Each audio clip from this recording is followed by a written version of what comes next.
What's up, guys? It's Rantium here, and today we are back in Skyrim. That's right, you guys, and oh snap, it's gonna be an awesome freaking day. So guys, welcome back, and happy Saturday. So Today we're going to be doing a showcase that a lot of you requested in the last showcase of the Dark Tower, kind of the evil place. We noticed down there in the forge that there was the ability to craft a whole bunch of weapons or armors and stuff like that. Well, it was mostly just the armors, because I did not see any weapons down there in the forge. We can double check before the end of the showcase, but inside of my inventory, I went ahead and crafted up a bunch of them. But I will go ahead and say this and preface this by saying, when you use the armors, please be careful, because when you use the armors, oh wait, I already crafted the weapons. I'm just stupid. I just forgot that I crafted them. But when you use the armors, whenever you go to equip them, make sure that the picture has actually loaded in before you put it on. And the reason I say that is because it's crashed my game twice now. Whenever you try and put something on that doesn't pop up right there, it lags the game, takes about 30 seconds to a minute to actually equip the item, and I don't for the life of me know why that happens. But you can see that there's quite a few things that we've crafted, but some of them work and some of them just don't work. We can go over some of the ones that don't work, but without further ado, let's just take a look at them here in the menu. So we'll go and start back up here at the beginning. So the Dread Alchemist set of armor is really the person that you'll find in the Dead Man's Drink, who actually gives you the key as well as the book to this place, or the teleportation spell to this place. And that's the guy named Balthazar. So he's wearing this, the Dread Alchemist boots, the bracers, and then the Alchemist robe. Now the robe itself is actually kind of a neat looking thing, but a lot of this stuff I probably personally would not use. It's too black, it's too kind of satanic, if you will. But let's take a look at what this looks like together, and you can kind of see how it looks like on your person. So right off the bat, it's an interesting looking thing. It's got all these runes and writing all over it.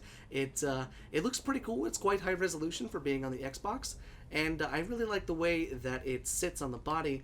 But if you're going for like a monk, this might be a good thing to do, but if you're going for like a satanic monk, that might be a good thing too. But you can actually add a few things more onto this by adding the, well, let's see, where was it? I want to say it was like the Dread Cloak. I think the Dread Cloak adds something. So see, I didn't even take my own advice, and I clicked equip right there, but it took it a second for it to equip. So it looks like the cloak actually doesn't even work. So never mind, disregard that. But we can go ahead and move on to the Dread Armor. Now the Dread Armor is what you find when you go and do the miniature quest. The guy that you kill is wearing the Dread Armor, and in fact he's wearing the one with the pauldrons and everything like that, which is the one that we're going to put on right now. Now see, even still, the picture was there, but I clicked the right trigger to equip, and it's still taking quite a long time to equip the armor. So if that's kind of a turnoff for you, I don't blame you. It's a little bit infuriating on my end, especially because it has indeed crashed my game twice before, which can be a little bit, meh, but kind of annoying. Okay, so after a minute of loading, it finally ticked on. So kind of crazy, I'm not gonna lie. That's a little bit ridiculous, but we can go and then equip the Dread Armor gauntlets, and then this thing right here, the Dread Armor horn. It's a little strange, I'll give you that, but we can actually go down and put on the helmet as well. I know it doesn't necessarily go with this one, but this is something that I wanted to point out. The Dread Warrior Armor helmet, when the picture pops up, you can see it's a super crazy evil looking helmet, which I wish was in the game, because when you equip it, it just turns into a Daedric helmet. So I don't know if there's kind of some scripting issues going wrong there, if there's some, some armor differences, something with the files. But overall, the armor itself is high resolution as hell. It looks really cool, and honestly, it reminds me a lot of the armor mods, or the boss mods that we did showcases on in the past by Legri. Now, Legri is the one who makes like the Soul Eater armors and stuff like that, the ones from Dark Souls, where you have to fight the bosses from Dark Souls to get the armors and stuff off of them. This is exactly what that reminds me of. A lot of these armor pieces and a lot of these weapons, they're super cool. The pauldron is a little bit all overboard, if I can say that. But it really does feel like I've done this before. And what I mean by as if I've already done it, Uh, from the Black and Steel armor showcase that I did a little while back, a couple weeks back, that armor also had those giant pauldrons, and it made me pause and think, have I done this showcase before on the armor like this? But no, it was just a similar one with a gigantic pauldron. But people down there in the comments did tell me that there is some functionality to that, normally with someone swinging at your neck and being able to block it. But then again, that's only coming from one side. Don't know why it's only from one side. But I suppose a 50-50 chance is better than a 0 chance of not getting your head taken off. But overall, it is kind of a cool looking armor. Altogether, it is kind of janky trying to put it on, unless that's just my load order. If you guys don't have any problems with it, then go for it. But it is pretty cool. But we can go ahead and take a look at some of the other pieces. We can go and just take all of that off, and we'll take a look at some of the other pieces that come with that. Removing it's fine. It seems that there's no loading issues there. But the Dread Armor Shield, the Dread Armor Shield does look pretty cool. We're just going to go ahead and zoom in on it here once it loads, so that you can see it's got the really cool skull on it, and it's actually 3D, so it's really, really cool to have the skull kind of pop out, which is a nice little touch. Pretty evil looking. So if you're really going for just a Harbinger of Death playthrough, this might be the armor for you. It's kind of cool. And we haven't even gotten into the weapons. I haven't even taken a look at the weapons. I've really only just seen this stuff. But the Dread Mage stuff right here. The Dread Mage, this is what crashed my game before. So we're not going to take a look at it on my person. We're just going to see if we can't look at it here in the little, in this little section right here. But there comes with a bunch of amulets that you can craft in the jewelry section, as well as the steel crafting section, but only in this forge. Only in the forge inside of this building is where you can make all of these, the armor pieces, as well as the weapons. So overall, the gauntlets and everything like that, they look very similar to the ones that we were wearing before, just with all the skulls and the spikes and the, the black and the silver. It's interesting that a lot of the things that you need to use, or the things that you use to make all of this armor, you need like charcoal, you need like ink wells, you need, grand soul gems, black soul gems, stuff like that, but also like iron and leather strips and leather and everything like that. So I mean, there are regular things in there too. These boots are pretty cool though, because it combines what looks like fur, I imagine, with all of the silver and the black and then the skulls and stuff like that. It's a really cool looking boot. I'm not gonna lie, it looks like it could do some damage if you put that a certain place where the sun don't shine. But the Dread Mage robe, we found out, does not work, as well as the stocking. Neither of these really work. But the Dread Mask is really just a regular mask. It's like a chainmail mask that goes on your face. We've seen that in mods before, especially the Nightingale armor mods. Kind of makes you look like Sub-Zero, if I could say that. It's kind of a neat little mask if you want like little fangs up by your eyes. But I don't know if I'd ever wear that. The Dread Knight dress is literally that. It's just the regular Skyrim clothing. Kind of disappointing with that. The Dread Priest mask right here is a Dragon Priest mask with a little bit of etching on there, which for, customization's sake, it's simple, but it's effective. Kind of cool to have. And then the Dread Ring of Deflection, you get this from killing the guy during the quest. Dread Skull Amulet is something that you can craft, which is nice because then you can enchant it.